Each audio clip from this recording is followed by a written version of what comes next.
y'all. Welcome to Cross Politic on the Midweek Fix. This is Good Wednesday. Wow, it's Wednesday already. Good Wednesday. Good Wednesday? Most people think Jesus died on Friday. He died on Wednesday. He did. He died on Wednesday. Good Wednesday. He was in the grave for 3 days, 3 nights. This has nothing to Wednesday do with night, the show. Thursday night, Friday night, controversies. rose again. Yeah. I'm doing it. I just did it. I just did it. Look it up. Hey, we're going to be in Arizona on May 19th. Go to fightlaughfeast.com. Click on the shop, and if you want to join us in Arizona for a live show, we actually got Delano Squires coming on. I'm excited. I'm excited to hang with him and Pastor Jeff Durbin coming on. So that's May 19th. Go to fightlaughfeast.com, into the shop, sign up. We'll actually probably will have like a dinner that a lot of people can participate in too in fellowship time. Is there going to be beer and psalms though? There will be beer and psalms. I'm not showing up exclusive psalms. I'm fine as long as there's psalm singing. Okay. Yep. Hey, this show's brought to you by Dime Payments. Dime Payments is a Christian-owned processing payment business. Yeah, it is. Every business needs a payment process system that's not woke. So please go to dimepayments.com/FLF and sign your business up. Working with them supports us. They won't cancel you like Stripe canceled President Trump. They won't cancel you like MailChimp canceled the Babylon Bee. Check them out. At least have a phone call. Tell them the Cross Politic sent you. Go to dimepayments.com/FLF. The standards are so low. Right. Just don't be woke. And I'll do business with you. Okay, go ahead. I was going to say one more thing before we introduce our special guest. I got friends up in Alberta. Woo, Canada. They're starting a new classical Christian school called Cochrane Classical Christian School. Wow. Cochrane Classical Christian School is now accepting applications for the upcoming 22-23 school year for kindergarten to grade 10. Wow. This is a new independent school. They don't got any strings on them. They aren't taking that government cheese, are they? Located just 20 minutes northwest of Calgary, Alberta. They offer both full-time, part-time studies on campus. For more information, contact them at 587-435-3520. That's 587-435-3520. Or visit them on their Facebook page. That's Cochrane, Cochrane, Classical Christian School. Praise God. That is how we win. That's how we fight. Period. Yeah, that's how we fight. Period. They're not running. They're fighting. They're building. You know, Calgary's like the redheaded stepchild of Texas. We didn't really need that part. No, we're always saying things like that, and we don't know what that means. Hey, we are grateful to have with us Mr. Forrest Cooper. We had him on the show. Yes. In Tennessee last year. In the backyard of Laramie. I had night vision goggles I got to use. That's right. Which is probably illegal for me to say online. I don't know. I don't know where they were from or whose they were. But I just remember that night. Stop it. I was trying to cover for him. Ooh, I know. You're like that kid. I'm not saying anything. Forrest Cooper, you can follow him on the Instagrams at FoxRow_official, also at Redacted LLC. I don't think I follow him. Check out I don't think I follow you. ForrestCooperOfficial.com or RedactedLLC.com. He's a philosopher, writer, freelance journalist, and pretty much somebody that could kick your butt. He's a dangerous man. Yeah, he is. He's a dangerous man. You were recently in Ukraine, Forrest, and what were you doing in Ukraine? Don't you know it's dangerous there? I do know it's dangerous there, but the first part to be said is that there's nothing saying that you can't own night vision. So, okay, I know the peoples, right? But yeah, were they ghost night vision goggles? Ghost? I don't know what that means anymore. You're talking about ghost guns and laser rifles and air raid sirens. Yeah, we have no idea. Forrest, since you've been gone, America's changed. I just want you to know that. So the night vision is now illegal. Yeah. We could have called it a sabbatical. 30 days of not having to deal with Western media was pretty nice. Okay. But to answer your first question, is Ukraine dangerous? Ukraine is dangerous in the same way that the book of James talks about wars and rumors of wars. There are so many things going on, and naivety doesn't just get you mocked over there. It can get you not alived. So, but why'd you go over there? They're in the middle. They're fighting Putin right now. Yeah, they are. I have had the opportunity in the past with my military experience to experience war for its own sake, but part of it is I wanted to see for myself. I had an opportunity, and let's just say an impasse, or an opportunity where it was a good time for me to go over. So I brought a camera, and I wanted to see it for myself and see what I could actually discern and determine about what was going on in the area, because of course we have all this media going on, and it was really well timing for me and my family. So I took the opportunity. So what did you find? I want to know, first of all, are there signs of war crimes and genocide? They can be found. I didn't see any myself. And that's the problem, is that we talk about them in ideas. Over there, they're realities. I know that I think there's an overwhelming amount of evidence that war crimes are being committed, but we're also engaging with the difficulty of mankind in the sense that they're also, the war crimes are being determined by man. And if the man committing the war crimes doesn't care about your counsel, then so be it. There you are. So Forrest, when I have a whole set of questions that I wanted to ask you before we got on, and then I asked you, hey, what are the 3 things that we need to touch on as it relates to Ukraine? Part of it for me is that I don't know what's true, what's false. I don't know what to believe. I don't know who the good guy is, who the bad guy is, depending on where we put the marker at. But when I asked you those 3 things, the first thing you put to me that we need to touch on, are we a serious people? And I was like, what in the world are you talking about? And what does that have to do with Ukraine? Okay, so thank you for that one. Are we a serious peoples is a question that I've been asking since I was able to go over there, because even while in Ukraine, I interacted with plenty of Americans. I heard plenty of rumors and stories and postulating. I made the mistake of turning on my phone and figuring out what was going on in the West. And we were talking about a subject as if it was important, but we were acting about a subject as if it didn't matter. A case in point example would be, is Putin committing war crimes? At the end of the day, what does that matter to me? I don't want that to sound callous, but I think it means I need to ask myself the question of, maybe I grieve over it or I feel pain, but am I going to be able to stop it by building a social media campaign?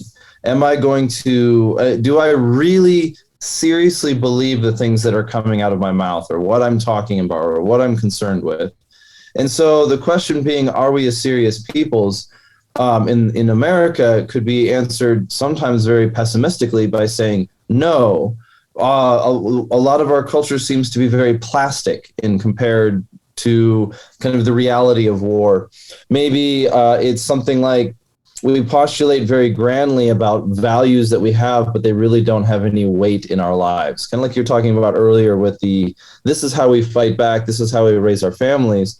We can complain all day long about, say, groomers in schools or challenges like that, but at the end of the day, do we really care about our community? Do we really care about our society? Is this our country?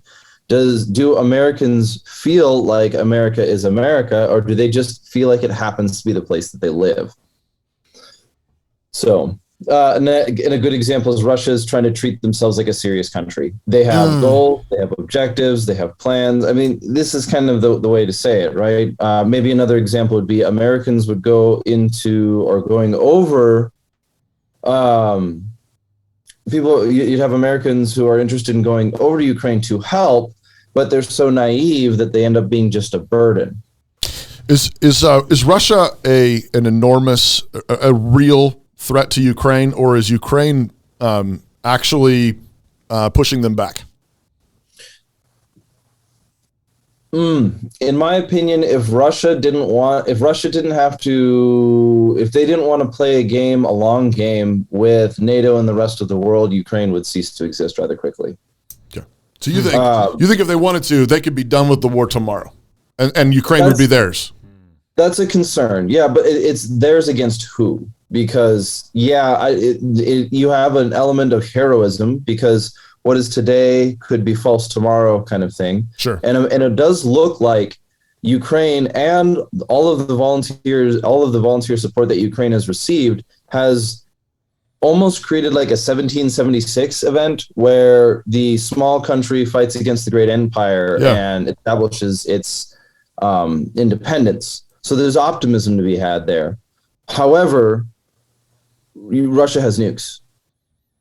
And and Russia certainly, we have reason to believe that Russia has the military power to end this much quicker, but it would probably come at the cost of international, like global war, World War III kind of thing. Right. So every time I see Republicans agree on something, it always bothers me because I'm like, what in the world did they just kind of do?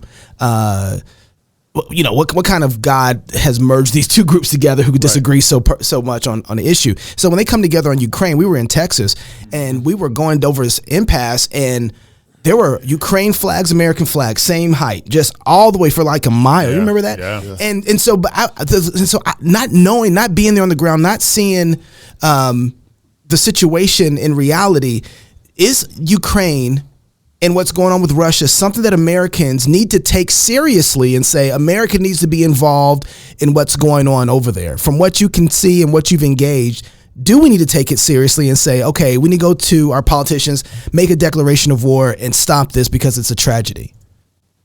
I think you're going to answer your question by saying it's not the country as a whole.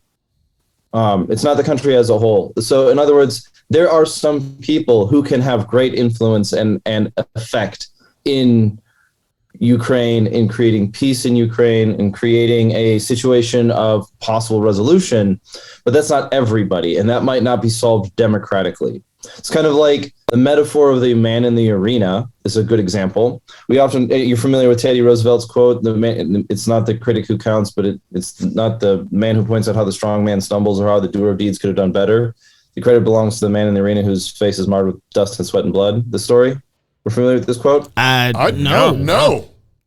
Oh dear, it's a good one. And our producer just flipped out. He was like, everybody should know this quote. Through it, and then the last part is a little bit tongue twisty. So now I'm going to be ever criticized by those Theodore Roosevelt cultists that follow you. But yeah. So to move on from that quickly, it's a metaphor that's oftentimes quoted to point out the distinction between the person who's acting and the critic who's criticizing him. And we get this sort of gladiator-esque idea or image of there's the guy fighting in the arena, and then there's all the hecklers around him. And like that metaphor is important in this scenario because many of us use that quote or think about that kind of line. That quote is oftentimes used to generate an artificial sense of importance. And like, oh, well, I'm by quoting it, I'm imposing that I'm the man in the arena. Whereas in reality, there's really multiple different personalities involved in what the scenario would be, because there certainly is the guy who's acting. There is also the fool, the heckler, the mocker, the proverbial mocker. And then there's probably somebody in the crowd who's at least self-aware enough to know that he's not the guy in the arena, but he's disappointed with the heckler. And how I would want to use this to answer your question is, there are people who can, and there are people who can't. And the people who are naive and think just because they feel something about Ukraine doesn't mean that they're actually helpful. However, this also produced an interesting kind of outcome, which is, generally speaking, those who are acting are indifferent to the opinions of the people who have no say no influence over what happens. So maybe a sense of humility is saying, what influence do I actually have? If I'm going to volunteer, or if the government should step in this way, maybe I should actually have a modicum of understanding and skin in the game when it comes to in interceding on the cost of war. There was because the question is, and kind of the one of the concerns about going to war against Russia, other than the sheer fact of, say, possible nuclear war, is what for? Are we sending our young men to die so that they can have all of the same problems that we're dealing with in Western civilization? Right. Is that, right? Is that for more abortion and LGBT rights? Yeah. Sure. Yeah. I mean, you could be as crass as saying, I don't want to send my friends to war so that there can be gay pride parades in Kyiv. But that has to be tempered with a sense of it's meant to be a little bitey and sarcastic. Yeah. Well, and Putin's no good guy. So like, I don't, there's that side of it too. And I think both things can be true at the exact same time. And so then I think it'd be comfortable to say that, I guess I'm trying to get a sense from you, if I'm trusting you and you were just there, we just kind of need to pump the brakes for a little bit. Yeah, I mean, we can pump the brakes. We can certainly talk about it, but maybe taking that step back and asking the question of, does my opinion have any relevance to the matter? Right. So, like, for example, I can feel bad about starving children in Africa, but I'm not building wells or bringing food there. It's a legitimate. I'm trying to think of it as like a legitimate humility in the sense of, okay, I know that there's a tragedy going on in Ukraine. What can I do about it? What am I willing to do about it? Not what am I trying to get somebody else to do about it? I think that's really good. And that's why I think that's really fair. That's why the pastors that we're connected to through our denomination is a great way for us to be able to support our brothers and sisters. There's something you can actually do in Russia and in Ukraine. In Ukraine, exactly. All right, what's a good website people can go check out your articles at, again, Forrest? Yeah, so I'm independent now. I'm writing for a bunch of people, whoever I can, and I'm enjoying it because I just want a little bit of mobility. However, if you want to follow me myself, my personal website is Forrest Cooper, ForrestCooper, official.com. And then I've recently launched a new project called Redacted. So that's redactedllc.com. It's going to be, there'll be some merch on that page for in the coming days. T-shirts are incoming. All right. But both of those are one's for my personal and one's for a culture project. So, Forrest, thank you for joining us, man. Praying for you. Stay safe out there. Journalists on the street, on the ground. God bless you, brother. Salute to you. We'll talk to you guys later. Yep. All right. That was great. That was helpful. You know, speaking of fighting, when a man and woman say, I do, they are launched together into a grand adventure with numerous unexpected twists and turns. Nobody told me that. Along with all the blessings from marriage, there are also sleepless nights with crying babies. You know that's a blessing, though. Expensive drama with extended family. Also, burnt dinners and I just read that wrong. And turmoil in the world. There you go. Okay. Just combined. What are we talking about now? I'm confused. The world thinks that when marriage is confronted with hardship, either spouse can push the emergency eject button and simply move on due to irreconcilable differences. But Christian couples are commanded in sickness and health, riches and poverty, good times and bad, to display the glory of Christ and the church. To do this takes gritty faith, covenant fidelity, and joyful forbearance. Grace Agenda 2022. There we go. That's what we're talking about. There we go. Okay. It's coming up. August. Marriage Boot Camp aims to equip Christian couples to ride into the turbulence of the world in which we live with a fearless resolve to glorify God in their home and so advance the kingdom of God in the midst of the smoking crater that is Western civilization. Go to graceagenda.com to sign up, and we will see you in Moscow in August. I believe it's 13th and 14th. I think that's right. So go to graceagenda.com. But speaking of the smoking crater of Western civilization and marriage, we are very blessed to have with us right now Mr. David Fowler. He's president of FACT, Family Action Council of Tennessee. He's also the author of The Politics of Loving God, Courageous Truths for Contentious Times, and Recovering the Constitution Using the Ninth Amendment. Yes. Did you know there was a Ninth Amendment? Oh, yeah, I knew there was an 8th and a 10th, and then David introduced us to the 9th. I know. To restore civil liberty, check those books out. And his latest is called The Naked Court, The Naked Court, I like to call it. Yeah, I have it down here. Yeah, you have it right there. Yeah. David, thanks for coming back on Cross Politic. Hey, it's great to be with y'all. And Gabe, you must have had that Common Core math if you didn't get that there was that government education. That's good. He's already. He knows how to hit you. You've been involved in the Tennessee legislature this last session working on the Marital Contract Recording Act. And I think we heard from you earlier today that today it officially died. But can you tell us what was it and what happened? Yeah, I sure will. Just real quickly. A group of us got together, including Jeff Schaefer, who was, on y'all's show. We know Jeff. Yeah, just 2 weeks ago. A couple of weeks ago. So I like to think of myself as the low rent Jeff Schaefer, kind of guy. That's funny. Don't we all? Yeah. Instead of selling Johnson and Murphy, I sell kids tennis shoes. But anyway, we had all worked together, several of us. Jeff was one of them, to figure out what to do with Obergefell, which was the case I know y'all have talked about with Jeff, where the court said liberty under the Constitution is now the right to define and express your identity. Right. And so the court said, therefore, state marriage licensing statutes can't be limited to man and a woman anymore. That, in other words, those statutes were not codifying a reality about marriage. They were creating marriage. So we did this really odd thing of saying, well, okay, we'll leave our statutes alone, but we're going to say that a man and a woman have been marrying independent of the government giving them permission for like a really long time. And that's radical. That's radical.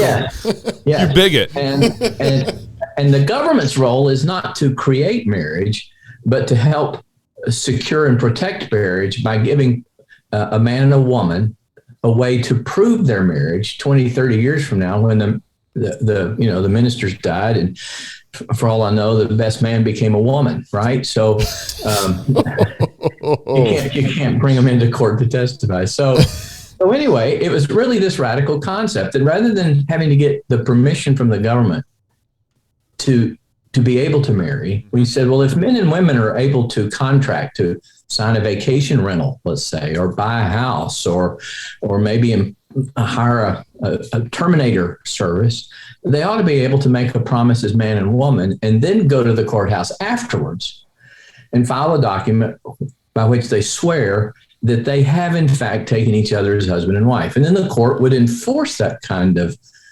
promise, creating rights and duties, the same as they do any other kind of contract. Okay. And it was just amazing. It got killed today in a state that has 2/3 of the House and 2/3 of the Senate are Republicans. Yeah.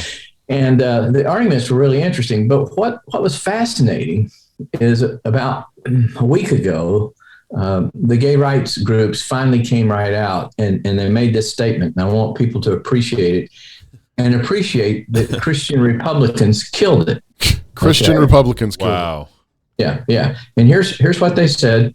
One of their lawyers, a legal expert, said specifically defining marriage between one man and one woman as something the government has an obligation to recognize as a valid union sets up the stage for Obergefell being rendered meaningless. And conservatives are like, let's shut this down. Yeah, that's right. Yeah.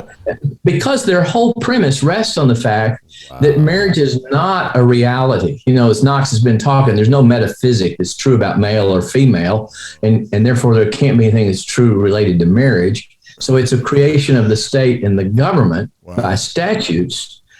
And when you say not only there is something real that exists independent of the government's creation, but the government has an obligation to recognize that reality, you have just rendered Obergefell meaningless. You have just, not that there aren't still license statutes, but you have undermined the whole worldview behind it. Wow. David, why not just work within the current framework and run legal plays within the current marriage framework that's in Tennessee? Why did you kind of propose this, personal contract for marriage? That seems like an odd way to run that play. Well, actually, what it is it's called the marital contract at common law. So the common law has always recognized. In fact, the Supreme Court has said it's still a case. Just the current Supreme Court ignored it. That says the right of man and woman to marry is not conferred by the government.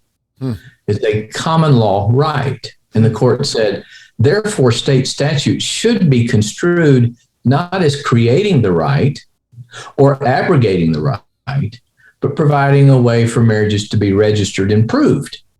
What decision? What decision is that from? This is a case called Meister versus Moore.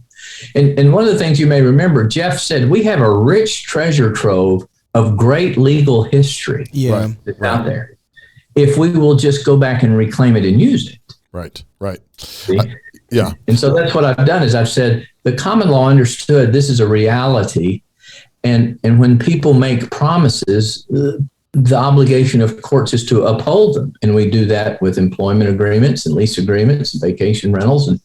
But somehow we're so statist that we would hold that you guys can enter into a contract to hire a lawyer, a complicated legal document, but you're not competent enough to know what you do when you say I do. Wow. And you need the government's permission. I just want to underline this for people that are watching and listening to this, because I think it's maybe everybody's been tracking, but so the point that we're underlying here, there's a completely different visions of human life at stake here. That's right. And one is there's a reality that God has created in male and female, in the gift of marriage and family, that God created, God established in the world, and it exists whether or not a state says anything about it or not. Yeah. And then there's this statist worldview that says we are the ones who create the state of marriage. We are the ones who create a family. And we are God. And now your identity. We are the ones who create. And fundamentally, identity. We create. We say what is human or not human, what is male or female, or some other letter in the alphabet, or whatever we want to designate it as. That's what's at stake here. And so what David's play and what the book on the Ninth Amendment that he has out is trying to help people understand is that the original Ninth Amendment recognized that there were all kinds of rights and realities that existed that were not mentioned in the Constitution, but they were established because God made the world.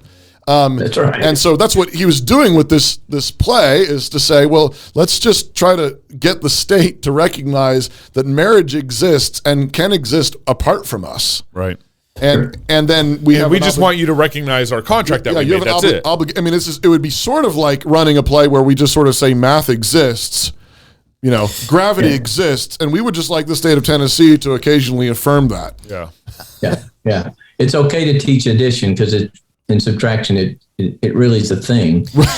What was fascinating? Now listen to this statement. This is from this article saying that this bill in Tennessee is about undermining gay marriage. And it says, Republicans are also mad that queer people have supposedly sullied the heterosexual institution of marriage.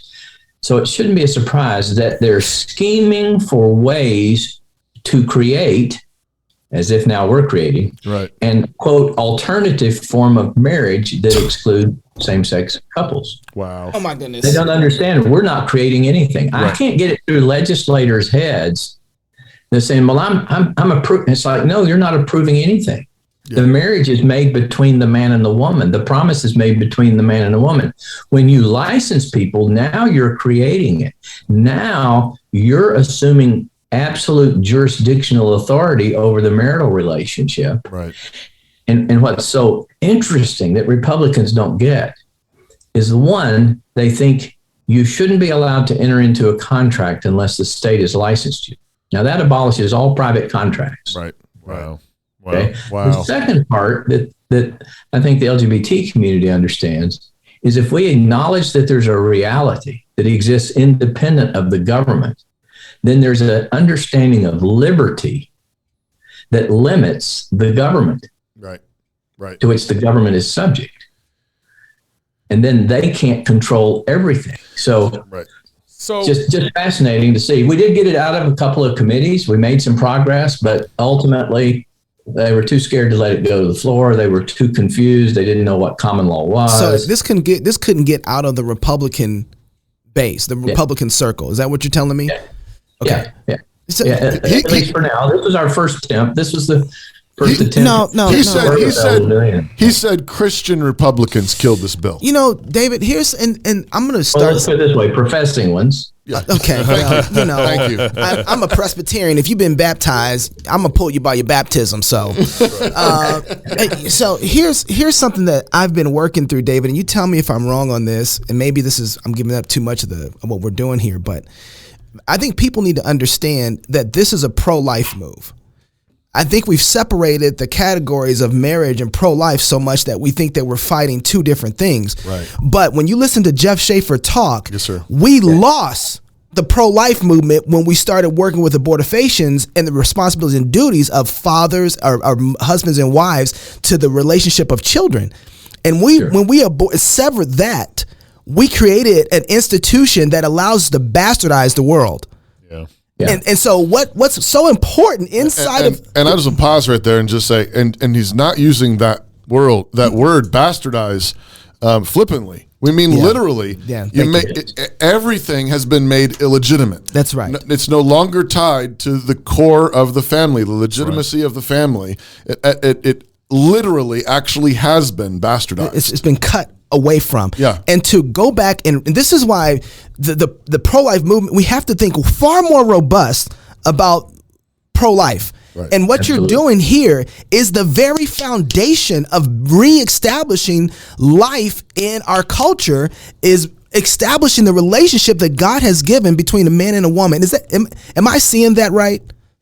No, yes, I think you are seeing it correctly. And actually, Jeff said something. I was re-listening to the show today because it's so good. So if y'all haven't listened to it, go find the Jeff Schaefer podcast and listen to it. But he said something to the effect that we now no longer have any true relations. We're born independent of any relation. We're all, rather than bastardized, atomized. Yeah, sure. Mm-hmm. Which is the same thing. So, yeah, that's right. So I think that is correct. And so when you put a bill out here that says there's something true about male and female, and they relate to this thing called marriage, then you have not only reestablished the basis for understanding what life and human sexuality is, and the whole pro-life movement's rooted in that. There isn't a right to sterility. Remember, Jeff said that. Right. There's now a right to sterile sex. Mm-hmm. Right.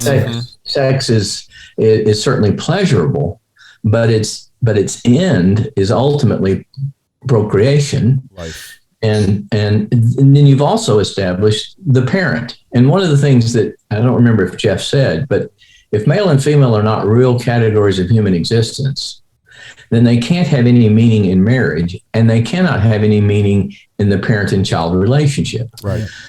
So Knox, I think you brought up the point that schools, we don't get why the schools are fighting us so badly. And I think you said, because they already understand they're not our children. Right. Right. That's right. We're custodians and caretakers. Right. But as he mentioned, the first case that was out there where we lost this was Pierce versus Society of Sisters. You remember that case about parental rights? And he said that was the case where the court said you don't have rights because of the natural relation between mother, father, and child, but you have custody. Right. So therefore, we will let you care. But it begs the question: who has custody? Who has the right to custody if it's not rooted in a metaphysical reality? Right. Who gets to define that? And that's such a typical way that liberals run circles around conservatives. Come on now. We will let you have your private schools. Yep. We will let you have your private schools. That's what the decision was. Let you. We will let you. Not because the children belong to you, but because we'll let you be the custodians of the children, and therefore you can pick other schools as you want. And here we are. We don't even know the right questions to ask. We don't. We're done. David, man, I appreciate so much your work. Where can people follow you and keep track of what you're doing? Well, I drive a Ford Explorer, so you can follow me in that if you'd like. Oh no! What's the license plate number? It's got a dent in the rear.